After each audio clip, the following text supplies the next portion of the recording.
This is the plaintiff, Andrea Zuberka. She says she paid the defendant for some concrete work she wanted done at her house. Then, the crook took her money and never did the work.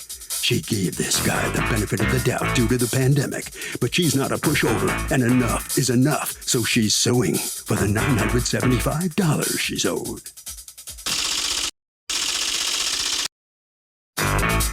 This is the defendant, Mike Struble. He says the plaintiff changed the scope of the work she needed midstream and added a septic tank she wanted to fill in. Then she fired him for some unknown reason, but he expended time and effort and ordered materials for her job, so he owes her nothing. He's accused of failing to cement a customer.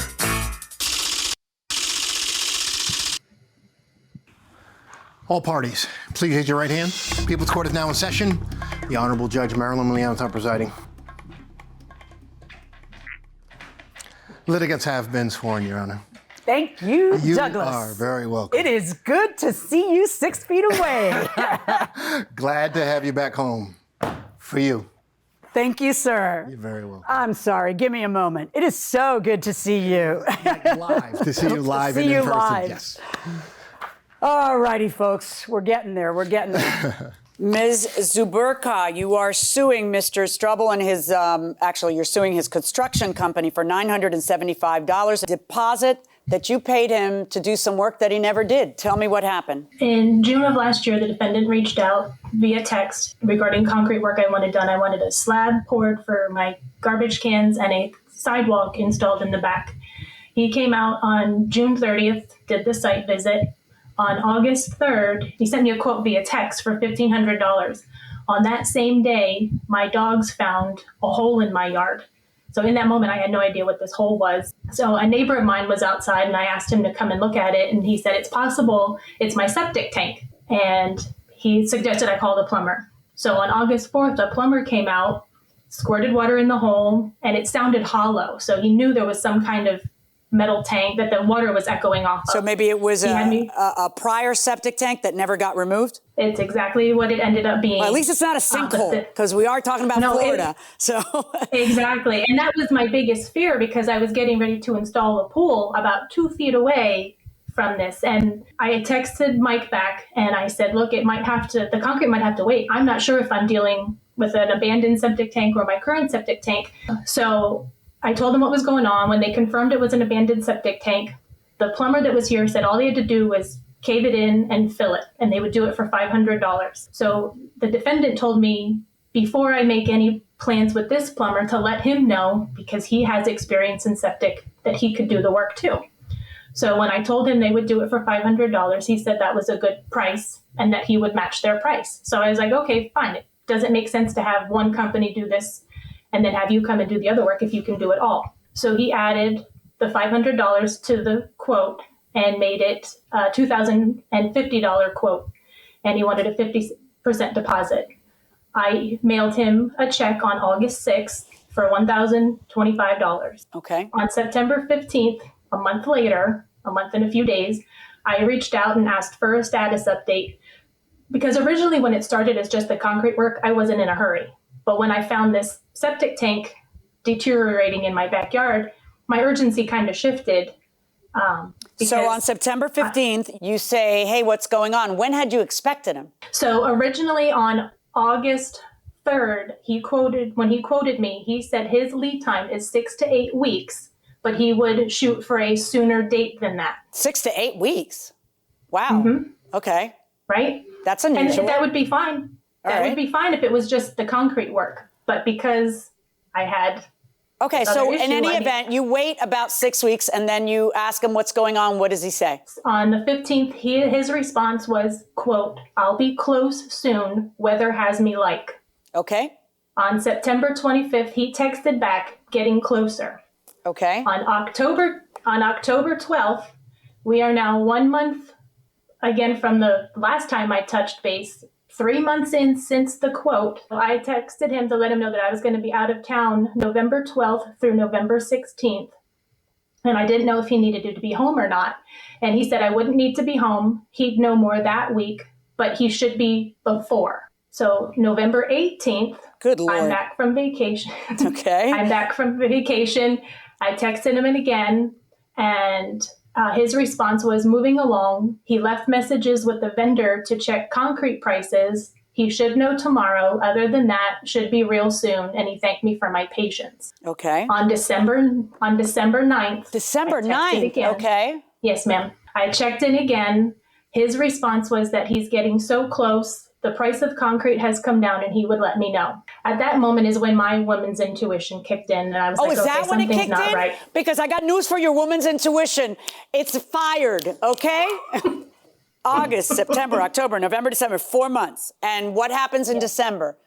A light bulb So kicks in and what do? I Googled his name. Oh, that's when you And Googled his name, not before you gave him almost $1,000. Okay, go ahead. I know. And My what? dad said the same thing. I Googled his name and I found not only this business, but 2 other businesses that he did the exact same thing. Reading these reviews, you could have put my name at the bottom and my review would have read exactly the same. That he kept them waiting 4 months to do a little bit of concrete work? All right, let me hear from you, Yes, Mr. Strubble. What on earth is going on with you and Grand Design Construction and the job? Well, I have been way far behind, lots of different parameters, and I'm not going to give anybody a run-of-the-mill excuse. I stayed in contact with her. Yes, the time frame was extremely lengthened. We're talking about 4 months. We're not talking about what was the 4-week delay. We're talking about the 4-month delay. What on earth could be the possible reason? And the lady keeps texting you. How we doing? How we doing? How we doing? Other than the obvious, which is that you go to the person who complains the most, and you're going to that person because they're mad. So you go to the maddest person. You don't go to the person who's super patient. After 4 months, and the lady wants her money back, why wouldn't you give her her money back? Well, I had pre-ordered material, and I'd also placed the machine on hold. Oh, let me see proof of everything you just said. I don't have it in front of me. Isn't that something? I'm sorry. Isn't that something? Because it looks to me like you didn't do anything in 4 months. No, I didn't, but I had everything set up to be done. Oh. Okay. I call her on Thursday and I say, hey, I'm coming to your job. Is Thursday okay? She says, yes. And what happens on Thursday? I didn't finish the job prior to hers in time, so I say, can I come Monday? Right. And she says, no, I don't want you coming, you're fired. At some point, there's a straw that breaks the camel's back. I understand. Some point, she's sick of you. Between the pandemic, between the pandemic, excuse me, and being shut down and having the file I thought you were too busy. Which is it? You took the job during the pandemic. You took the job during the pandemic. You're in Jacksonville. Yeah. I am a Floridian. I understand. I know exactly how hard the pandemic hit Jacksonville. Okay? Please. Well, they shut businesses down, and I had to make sure March and April, not in June when you took the money, or August, September. Now, you kidding me? The beaches were packed. They were like this. They were all over the national news. Welcome back to the People's Court. I'm Harvey Levin, and welcome to season 25 of the People's Court. By the way, this would be season 38 if you count Judge Wapner. So, the plaintiff in this case is saying that she hired the defendant to do work around the house during the pandemic, and he didn't do the job. The defendant is saying, baloney, he did the job, but she added a septic tank, and he couldn't do it because he's not licensed. Let's listen. If she was complaining and wanted her money back after 4 weeks, I'd say, lady, there's a pandemic. You got to be patient. But we're talking about 4 months. 4 months. I understand. So what was the reason that you won't return the lady's money? Other than just being procrastinating and not managing my time very well, that's basically what it boils down to. Well, not only that, one of the things that you say is she breached the contract. How did she breach the contract? Well, she fired me the day, like pretty much 2 days before I was going to show up and do the work. And then she never said it was a unused septic tank. She said it was an old septic tank. She told me it was a sinkhole caused from a septic tank, not informing me there is still a septic tank there. If I would have known there was a septic tank there, I am not legally licensed to pull a septic tank. Let's talk about that. Let's talk about that. That's environmental. Yeah. So let's talk about that, because at some point she finally said, give me my money back. You're not even licensed. And you're saying, oh, no, I'm not licensed for that. I thought that there was an empty hole without a septic tank in it. I thought so as well. What is it, a balloon? What is holding the empty hole, creating the empty hole, if not an abandoned septic tank? If I would have seen a septic tank, I would have walked away from it and said, I can't do that. I am not licensed to pull a septic tank. That's environmental. Your Honor. Yeah, give me a second. So here's your text to him. Thank you. I'll let you know what my time frame will be once I know what kind of SH blank blank, no pun intended, I'm in right now. Have a great night. His response is, okay, cool. If the tank is dead, I'll be cheaper than whoever to fill it in. Please let me know what the outcome is before you pull the trigger on this. I've done a good bit of septic. Mr. Strubble, you are going to return this lady's money. You will return her $975. You will also pay her court costs, and you will also pay her statutory prejudgment interest from August 3rd until today. That is what's going to happen. Good luck, folks. Thank you, Your Honor. So, Mr. Struble, you lost this case big time. It was your own words that killed you, really killed you in this case. You understand that? Yes, it seemed to be, but I didn't get really a thorough chance to explain myself, but that's okay. You also have to get your schedule straightened out because you really are not very dependable. Yes, I guess do. you understand that. I am behind. That's it, sir. Like you wouldn't believe. No, I believe you. I believe you for sure. All right, that's it. You lose. Ms. Zaburka, I got to tell you something. You are one very patient lady. You know that. Yes, I do. And it's a shame you didn't do something before. But anyway, you did the right thing. You came to court. Have you learned something from all of this? I have. I don't take referrals from friends. That's for sure. And my patience has now been cut in half. So, fool me once, shame on you. Fool me twice, shame on me. Okay. Well, good for you. Congratulations. You're going to get your money back, your court costs, and maybe some other funds as well. All right. Thank you very much. Good luck to you now. Okay? You're welcome. Okay, Harvey. Lady, very patient, right? So, Doug, this is interesting. It's another pandemic issue that has to be litigated in the courts. The question, exactly how much time can somebody delay a job in the middle of the pandemic? In this case, the judge felt the job could have been done at some point, but these issues are going to be litigated in droves.